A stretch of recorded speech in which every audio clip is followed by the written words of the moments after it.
Salut les copains. Est-ce que tu t'es déjà demandé comment ça se fait que tu te sentes mieux chaque fois que tu as effectué un tri? Que chaque fois que tu t'es débarrassé d'une énorme pile de papier ou que tu t'es enfin débarrassé de ton vieux pull troué, t'as l'impression d'être boosté pour ta journée. Est-ce que faire de la place chez toi libère quelque chose en toi? C'est ce qu'on va découvrir ensemble, comment tu vas pouvoir utiliser le minimalisme comme un véritable coach mental. Mais avant ça, n'oublie pas de t'abonner à la chaîne, rien ne se perd ou presque. Tu cliques sur abonner, puis tu cliques sur la petite cloche, comme ça tu restes au courant avant tout le monde des nouvelles vidéos qu'il y aura ici sur cette chaîne. Je sais que t'as saisi. Ton nouveau coach mental. Quand tu tries, tu ne fais pas que déplacer des objets. Tu déclenches tout un processus thérapeutique. Oui. Un développement physique et mental. Le tri devient ton coach de développement personnel. Allez, décortiquons ça un peu. Physiquement, tu t'actives, tu bouges, et même parfois, après une séance de tri, tu transpires. Et quand tu y penses, cette fatigue-là, c'est une bonne fatigue. C'est presque une fatigue salutaire. Comme après avoir fait une balade, ou pourquoi pas, accompli les 20 km de Bruxelles. Quelque part, c'est aussi un certain dépassement de soi. Surtout quand ça fait des années que tu n'y es pas arrivé. Mentalement, ça t'allège aussi. Chaque sac de vêtements donné, chaque bibelot dont tu t'es séparé, c'est un coin de ton cerveau qui respire mieux, qui inconsciemment se sent libéré d'un poids. Et généralement, après avoir accompli ce genre de choses,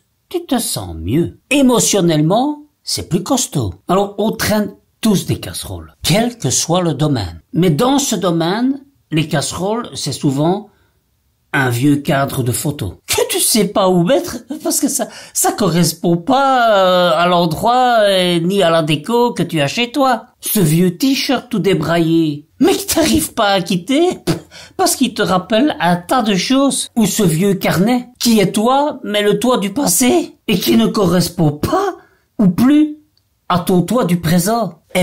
S'en défaire, c'est s'autoriser à aller mieux, à te rendre compte que tu as évolué, à prendre conscience que ta vie continue vers l'avant et pas vers le passé. Allez, imagine que tu gardes un bibelot qu'un ex ou une ex t'a offert. Chaque fois que tu le regardes, ça te fait penser à lui ou à elle. Et forcément, à un moment donné, ça va raviver votre séparation. Et c'est pas ce qu'on peut appeler le moment le plus positif de ta vie.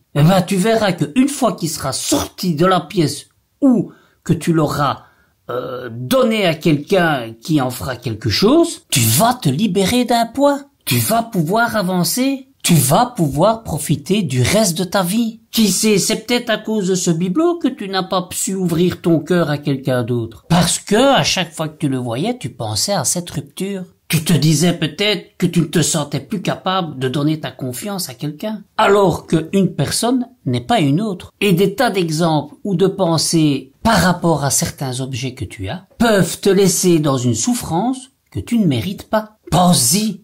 Et trie, bazarde. Et si on changeait de mindset, c'est-à-dire qu'on ne pense plus que le vide, c'est un manque, mais plutôt de la place. Imagine que le vide, c'est comme si tu faisais de la place dans ton placard, dans ton emploi du temps, dans ton assiette. Quand tu vas à un resto à volonté, et que tu remplis ton assiette. Et à un moment donné, tu te dis, j'ai vu les yeux plus grands que mon ventre. Je n'arrive plus à manger. Et ton assiette est encore à moitié pleine, et tu t'en veux. Tu t'en veux de ce trop-plein. Alors que si tu avais rempli ton assiette, ou si tu avais mis dans ton assiette que les choses que tu aimes vraiment, que les choses que tu te sens capable de manger, tu aurais passé une bonne soirée. Ton espace, c'est la même chose. Faut pas remplir pour remplir, parce que c'est intéressant, parce que c'est pas cher. Non, remplis de choses que tu as vraiment besoin. Et si tu n'as pas tout rempli, mais que tu as que les choses que tu utilises, c'est good. Y a pas de mal. Avoir un peu d'espace, c'est bien. Je vais te donner un exemple personnel. Pour le moment, sur Patreon, si tu me suis, je suis en train de semaine en semaine à te montrer comment vider un garage. Alors ici, forcément, je vide le mien, qui était rempli à ras-bord. Et bien, je me rends compte qu'au fil des semaines, waouh, je retrouve de la place. Je me sens moins oppressé quand je vais dans mon garage. Et puis c'est grisant de trouver des solutions pour pas forcément jeter, pour essayer de faire profiter les autres des choses que tu n'utilises pas, et d'enfin retrouver une pièce qui va te servir à quelque chose d'autre que de stocker tout ce que tu n'utilises plus. Là, elle va devenir une pièce à part entière qui va pouvoir trouver son utilité. Donc si tu veux voir cette évolution, n'hésite pas à me rejoindre sur Patreon. Eh bien, retrouver un peu d'espace, ça fait du bien. Se connaître, c'est aussi savoir quand dire oui ou quand dire non aux objets que tu as. Parce que oui, faire du tri, c'est se poser des questions. Est-ce que j'ai besoin de ça? Est-ce que ça m'apporte quelque chose de l'avoir? Si je l'utilise pas, pourquoi je le garde? Et ces questions, elles dépassent vite le cadre du tiroir que tu veux vider. Petit à petit, au-delà de ça, tu vas te poser des questions plus profondes. Qu'est-ce que j'ai vraiment besoin dans ma vie? Est-ce que c'est d'être entouré d'un tas d'objets? Ou plutôt être libre de partir quand je veux, où je veux? Qu'est-ce que je mérite vraiment dans ma vie? Et là, tu deviens plus un spectateur de ta vie, mais un acteur de ta vie. Tu fais des choix, tantôt bons, tantôt mauvais. Ça n'existe pas une vie où on fait que des bons choix, parce que ça voudrait dire à ce moment-là qu'on connaît la vie, alors qu'au fur et à mesure de notre existence, on la découvre. Faire des bons et surtout des mauvais choix, c'est ce qu'on appelle les expériences de la vie. Et quand tu ne refais plus les mêmes erreurs, eh ben, tu te fais plus confiance. Tu t'autorises à te dire, je vaux mieux que ce vieux truc qui m'encombre. Et tu sais quoi? C'est comme si tu réapprenais à redevenir un adulte bienveillant.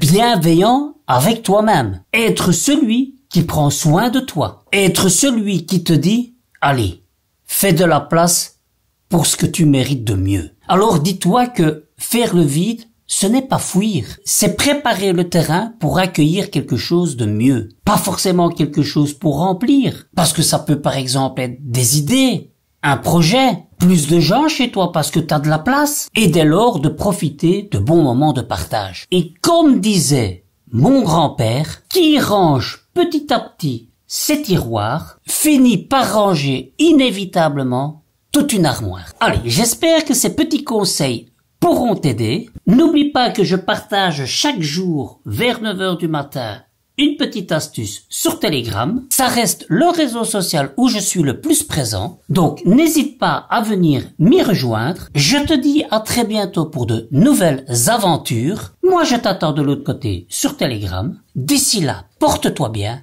Salut les copains.